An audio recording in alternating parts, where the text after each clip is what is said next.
You know, fall is one of my favorite times of the year, probably because it is the season that comes up right before Christmas. But there's a lot of things to love about fall. It's football season and the seasons change. For us here in the Bay Area, fall is the temperature goes up.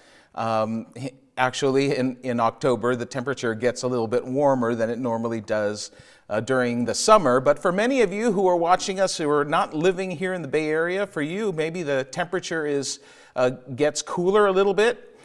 When the fall comes, the leaves change. It's really a wonderful time of the year.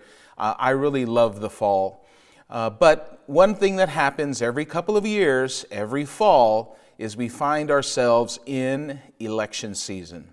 And listen, it is impossible, just about impossible, for you to not know that we are in election season right now. Even if you don't watch television, even if you don't listen to the radio, you can't drive around your city without knowing and seeing signs everywhere and knowing that it is election time again. I've always wondered why they have elections right around Thanksgiving, because then you know that when Thanksgiving comes and all of your relatives are gathered together, inevitably people want to talk about politics and the election. And so here we are in this, I think, a unique time, although I'm sure that every generation feels like their time is very unique. But we're in this interesting place where we're kind of coming out of COVID again, because it seems like we're always coming out of COVID. But we're also dealing with a lot of things. You and I are dealing with a lot of things all at the same time. Inflation is at record highs, and we feel this. We see this when we go to the grocery store. When we go to the gas station, we see that gas prices are so high. We're dealing with a war in Ukraine that has ended up becoming a proxy war between nuclear powers, and people are talking about nuclear war. And then we're here in another election. And if you thought that the 2020 election was bad, it is nothing compared to this election, where by all measures, our country has never been as divided as we are today. And so the question that we have to ask ourselves, especially if you are a follower of Jesus, the question that we want to ask ourselves is that when 2022 is just another story we tell, what story do you want to tell? What story do you want to tell when you recall back on how your 2022 was? Is it going to be a story of panic and of fear and of selfishness? Or is it going to be a story of faith and compassion and generosity? You know, one of the things that we've said here, that I've actually spoken a message on this, I think last year, where we talked about the fact that we write our stories one decision at a time. Your life story, my life story, is written one decision at a time. And what you and I want to do is we want to make sure that we write a good one. The interesting thing for us is that when life is predictable, it's easy to lose sight of the things that we value most and the things that we fear the most. When everything is going fine, when we don't have to worry, when our income meets our expenses, when all of our relationships are good, when our career is moving at a brisk pace, when everything seems to be hitting on all cylinders, we usually lose sight of the things that are most important to us and also the things that scare us the most. And it's funny how when the hurricane of uncertainty sweeps in, that things can get real pretty quickly. You know, one thing we've learned about uncertainty is that uncertainty doesn't change our value system, it exposes it. Uncertainty doesn't change who we are inside, it shows us and other people what we are inside. Our reactions to the uncertainty is what gives us away. And this is an important thing to keep in mind, because we know that we plan our actions. We think about our actions. We think about the things that we want to do. But our actions don't always tell the whole story. But our reactions do. And what we saw was that the reactions of so many people to the political, the social, the economic, and the health crises that we have just come through and that we're going through right now exposed what many thought have been true all along, what maybe has been true all along. And that is for these Christians that under all of their Bible-laced language and under all of their talk about faith, that there was a hidden agenda. That it is an agenda that people outside the church have suspected all along. And that is that the agenda of the people inside the church was exactly the same as the agenda of the people outside the church. And that was winning. That our agenda was winning. And apparently, a lot of Christians fear the same thing that every other group fears. And that's losing. Christians talked about the fear of losing our influence and losing our voice and losing our rights. And it turns out that those are the exact things that we lose when we and the church abandons the great commission that Jesus gave us, and we reduce ourselves to the simple kingdom of this world desire to just win. Listen, churches, and if you're a follower of Jesus, you know this. We are here to win souls and to win hearts. We're not here to win culture wars. And we're certainly not here to win elections. And what we saw, especially in 2020 and 2021, is we saw the churches and church leaders, ministry leaders, alienating half of the souls in our country. What we saw is un-Christ-like attitudes and fear-based approaches to situations that we all found ourselves in. The thing that Jesus was most concerned about for his people and for the future church was that there would be unity in their belief that Jesus was sent from God. And I believe that the church and many followers of Jesus, many Christians miss the opportunity to live and to react in contrast to the way the world around us did over these last couple of years. Too many Christians did exactly what Paul, the Apostle Paul, warned the first century believers not to do.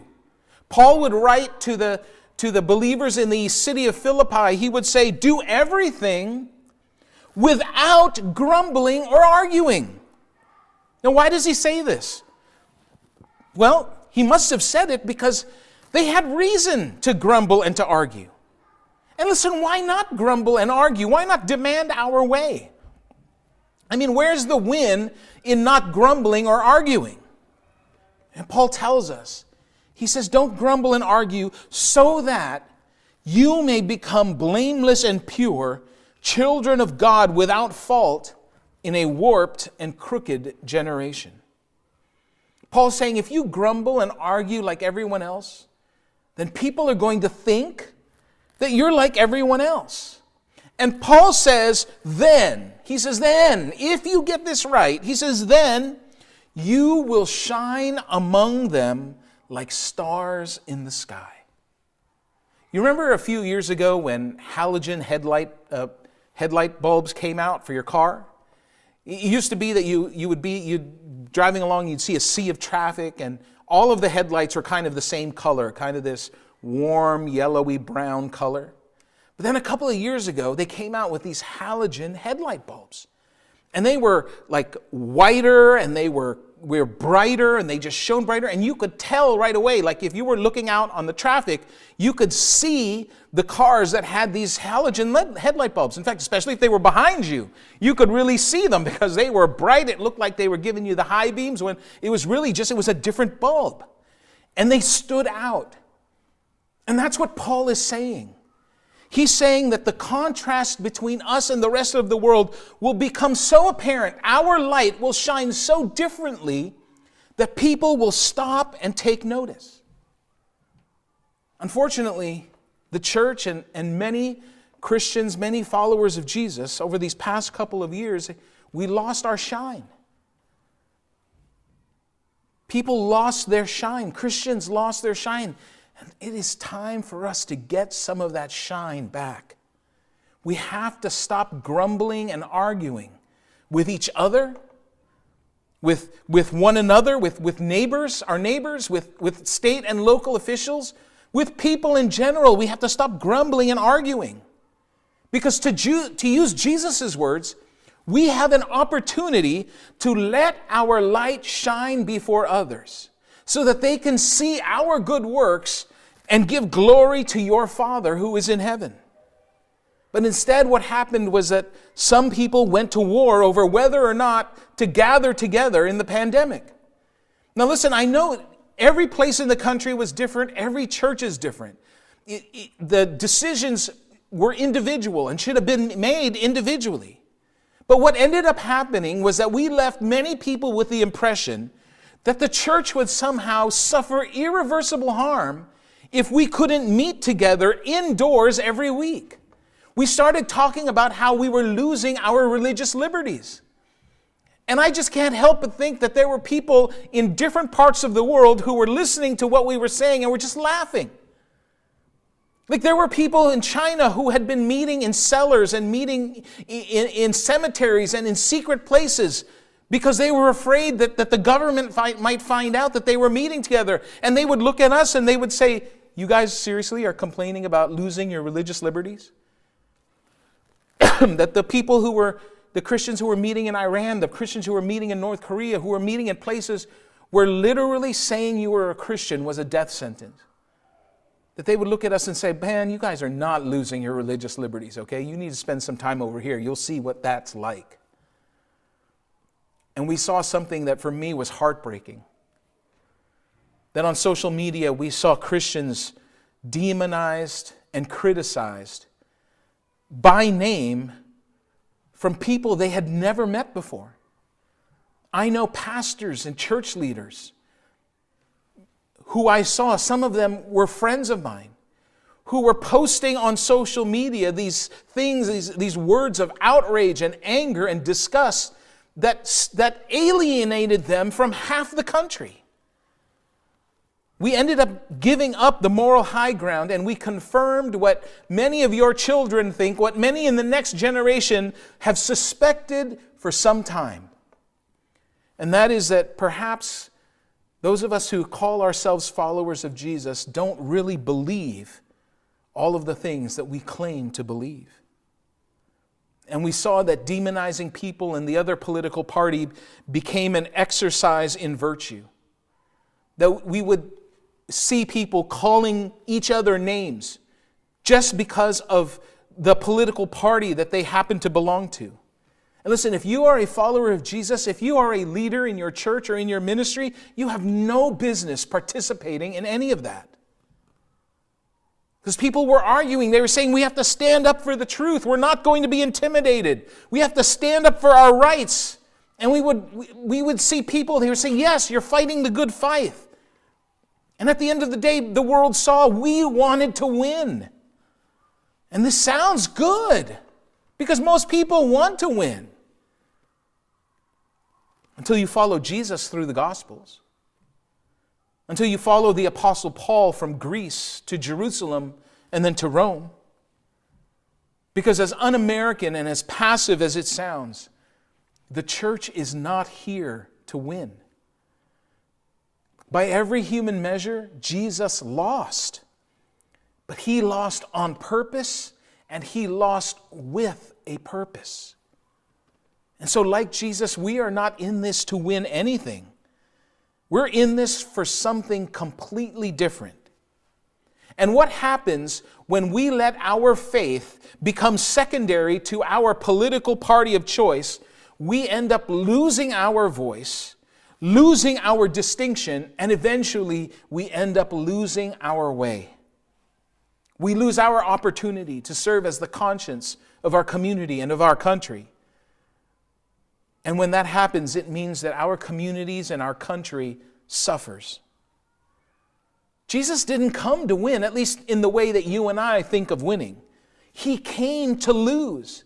And he invited you and me to follow him to a different kind of win.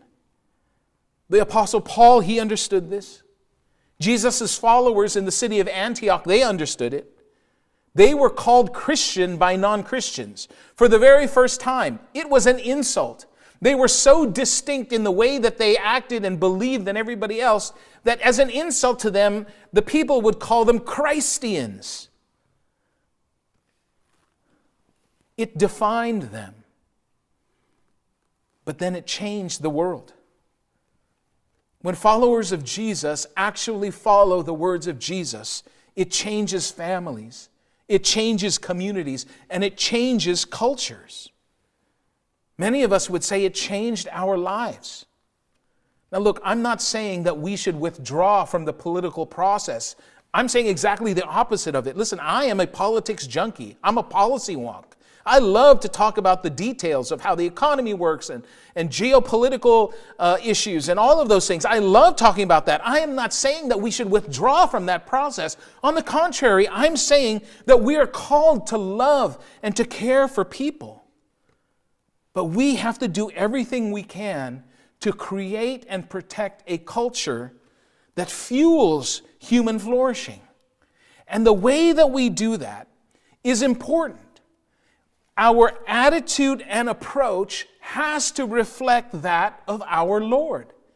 Let me say that again.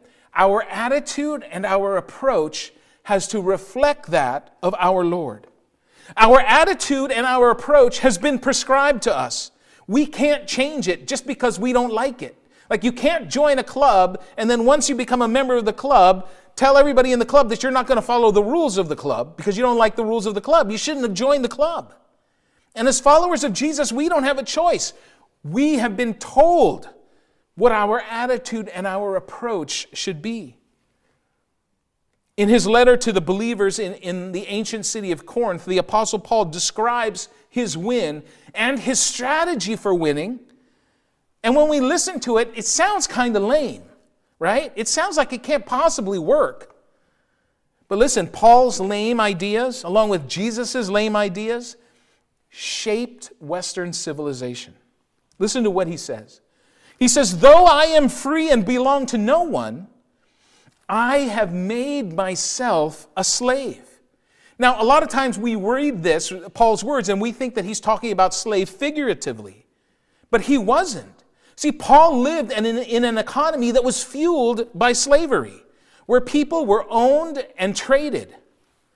But it wasn't slavery in the sense of what we understand as slavery, like here in the history of our country and how African Americans were enslaved. It was a different kind of slavery. Because in Paul's time, it was slavery by poverty. It was slavery because you were poor. Or it was slavery because you became a widow and you had no children to take care of you. It was slavery because your business failed and you owed people money and you ended up having to sell yourself to become a slave. Everybody in Paul's time was a potential slave. They were one disaster, one bad decision, one business error away from becoming a slave. But in this case, Paul says that he chose it. He said, I have made myself a slave to everyone. And that we should do that too. We should make ourselves slaves to everyone. And we want to say, really, I should make my slave to everyone? Make myself a slave to everyone? Even if they're a Democrat? Yes, Paul would say. I have to make my slave to everyone, even if they're a Republican? Yes. A slave to people that we disagree with? Seriously? See, what Paul made the decision to do was to place himself under, to serve, to go second. But Paul had an agenda. It was a strategy and an agenda that was not his own. It was given to him by his king. And what was Paul's agenda? To win as many as possible. His goal was to win people away from a generationally ingrained worldview. To win people to a new way of seeing everything and seeing everybody. And it may be naive to think that Paul could do that. That to submit to and to serve people was a way of influencing people. I mean, that can't possibly work. Right? Jesus tried that. But Paul continues. Listen to what he says. He says, to the Jews, I became like a Jew to win the Jews. Now, this can be kind of confusing to us because we believe that Paul was a Jew. But we believe that Paul was a Jew in the way that we use the word Jew today. But in Paul's time, Paul was not a Jew when it came to the first century use of the term. Paul was a Hebrew from Tarsus, just like Jesus was a Hebrew from Galilee. A Hebrew from Judea was a Jew. That's where the word came from. And so Paul's point was that he became like the Judeans. Listen to what he says. He says, to those outside the law, I became as one outside the law. Not being outside the law of God, but under the law of Christ. In other words, Paul is saying, I'm under the law of a king, God's first king and his only anointed king. And you and I, if we are followers of Jesus, we are also under Christ's law. And what was his law? His law was to love others in the same way that he loved us. Christ's law, to love others, is what will determine my attitude and my approach. Paul says, that I might win those outside the law. That I might win those outside the law.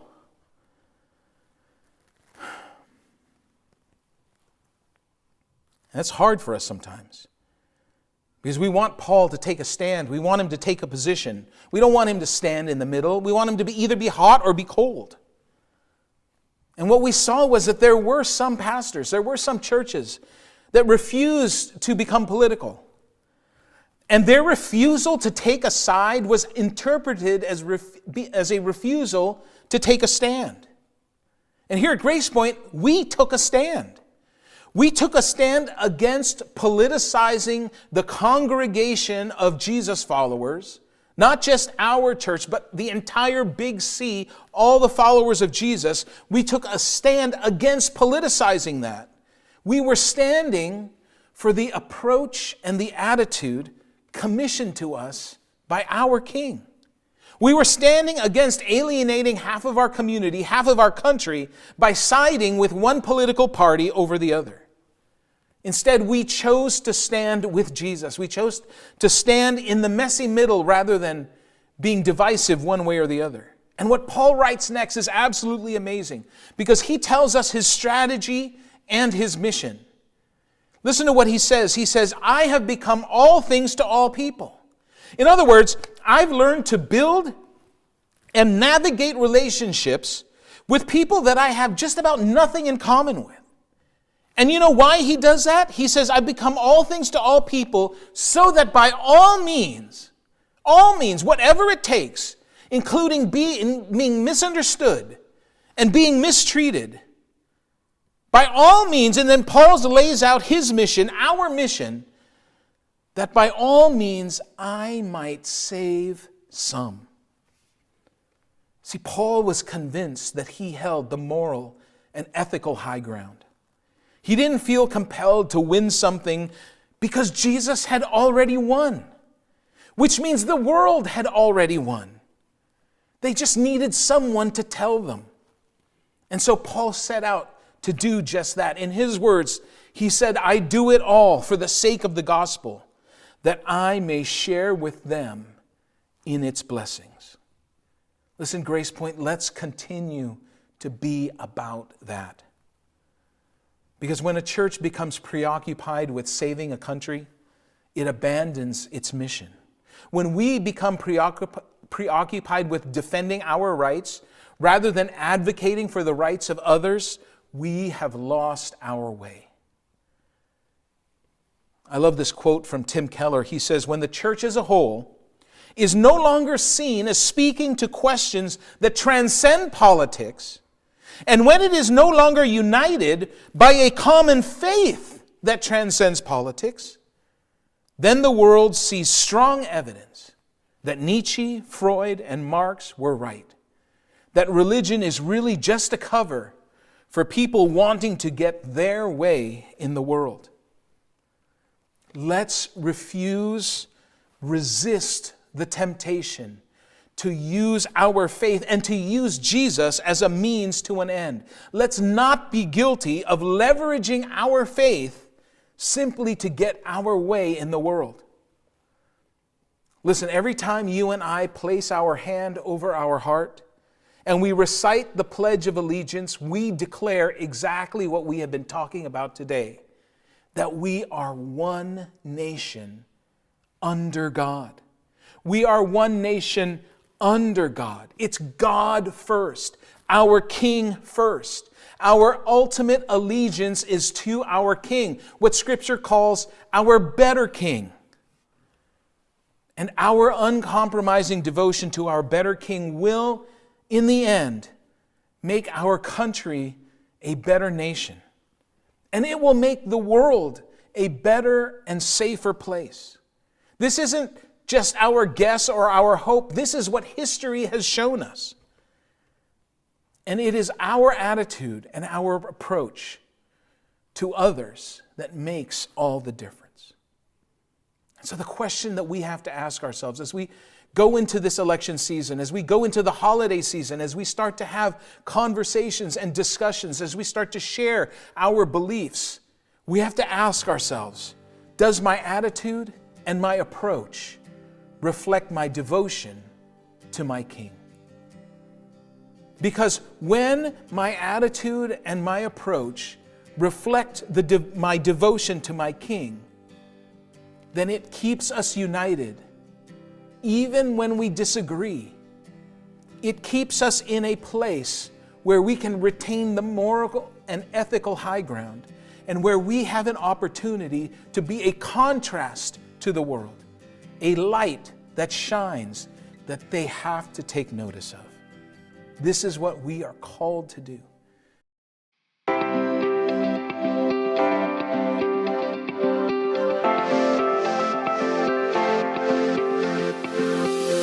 Thank you for joining us for this week's message. Gracepoint Church is located in South San Francisco, California. For additional content or to find out more information about Gracepoint Church, visit us online at wearegracepoint.com.